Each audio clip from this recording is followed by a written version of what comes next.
कधीच नाही चुकणार तुमचे फेवरेट टीव्ही शोज झी5 सोबत, तेही एकदम फ्री। काका, ही माणसांमधली लढाई नाहीये, ही सूर आणि असुराची लढाई आहे। आणि कदाचित हे कलियुगातलं देवी आई आणि राक्षसांमधलं अंतिम युद्ध असेल।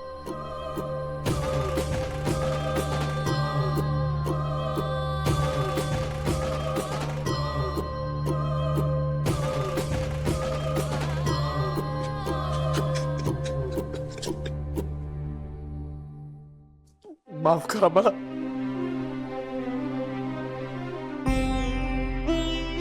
खरंच माफ करा मला। हे सगळं फक्त पैशासाठी आणि प्रॉपर्टीसाठी केलं। माझ्यावर विश्वास ठेवा, हे सगळं मला काहीच माहित नव्हतं, खरंच माहित नव्हतं मला। मला माफ करा। काय करणार होतो मी, हे काय करणार?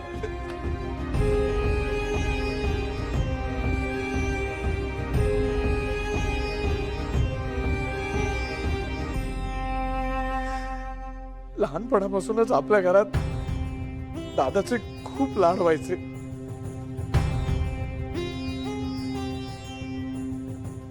ते मला नाही आवडायचं।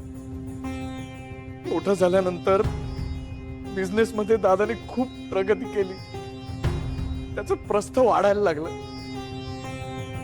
ही दादाची सगळी प्रगती माझ्याच्याने पाहत नव्हती, आणि म्हणून मी त्या रुपाली मात्रेला घरात पेरलं।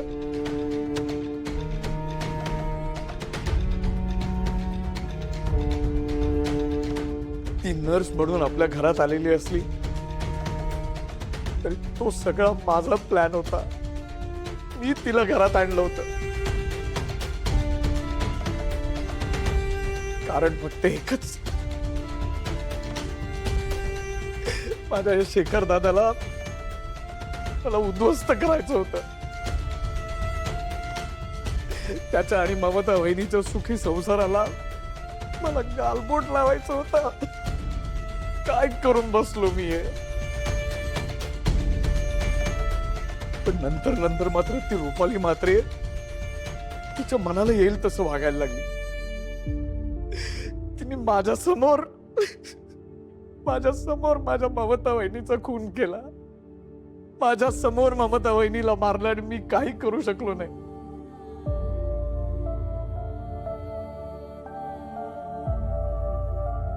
ती खूपच आक्रमक व्हायला लागली होती, कारण ती राक्षस होती, आणि हळूहळू तिची ती राक्षसी वृत्ती बाहेर यायला लागली।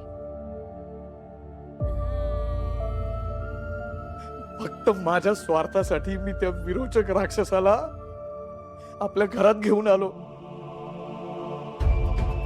आणि माझ्या हाताने आपल्या घराची वाट लावली। काय करून बसलो मी हे, खरंच काय करून बसलो। माझ्यामुळे ममता वहिनीसारखी पतिव्रता आणि घरंदाज बाई अशी माझ्या डोळ्यासमोर गेली, आणि मी काही करू शकलो नाही। पुढे जाऊन तर त्या रुपाली म्हात्रेनी आपल्या घराची वाताहत केली। तिने अद्वैतला मारण्याचा प्रयत्न केला, आई बाबांना मारलं, तेजस आणि फाल्गुनीच्या छोट्याशा बाळालाही मारलं। फक्त माझ्या स्वार्थीपणामुळे ती आपल्या घराची राखराखोळी केली। माफ करा मला, माफ करा।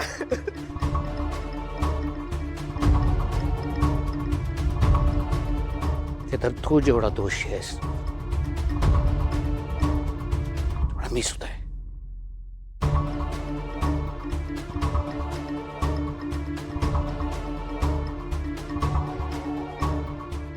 रीमा, बाळा, मी तुला तुझ्या आई बाबांबद्दल जे सांगितलं होतं ना, खोटं आहे। म्हणजे तुम्ही सांगितलेलं की हे माझे खरे आई बाबा नाहीये।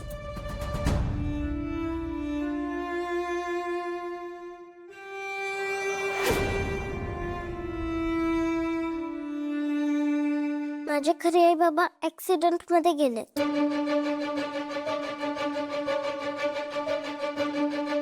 हे खोटं होतं ना? हो ग बाळा हो.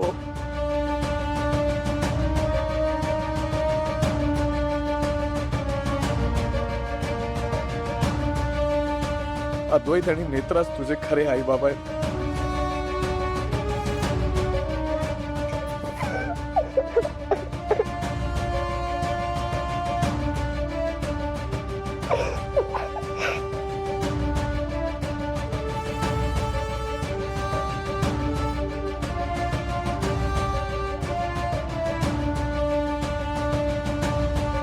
केदार, इतक्या खालच्या पातळीला गेलास की तू या लहान मुलींच्या मनात नको नको ते भरलं. अरे कशासाठी केलंस तू हे सगळं? तू शेखर भाऊजी आणि ममता वहिनीचा संसार उद्ध्वस्त केलास. याची शिक्षा म्हणून देवी आईने तुझा संसार मोडला. तुझ्यामुळे आयुष्यभर मी संसाराशिवाय राहिले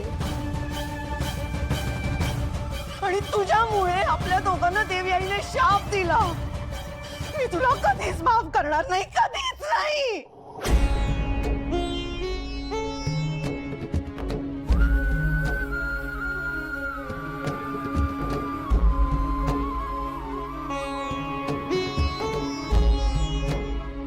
काकू, प्रत्येक व्यक्तीला सुधारण्याची एक संधी मिळायलाच हवी.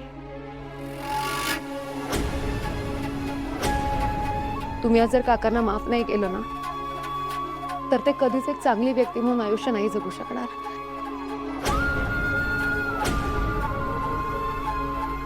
ते कधीच आपल्या कुटुंबाचा भाग नाही होऊ शकणार. पण का माफ करायचं अशा माणसाला? कशावरून तो पुन्हा असं नाही वागणार? नाही नेत्रा, हे सगळं नाही करायचं. काकू माने काकाजींना कधीच माफ नाही केलं पाहिजे. केदार काका काकूंचे गुन्हेगार आहेत. काकूंनी जर त्यांना संधी दिली ना तर ते एक चांगलं आयुष्य जगू शकतील. कशासाठी द्यायची अशा माणसाला संधी? नेत्रा, तू ऑलवेज असंच करते, सगळ्यांना माफ करायला जाते.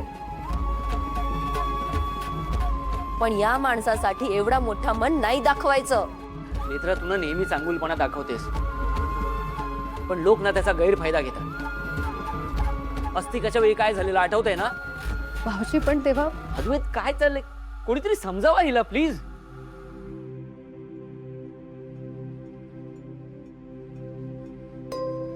मला पटतंय नेत्राचं.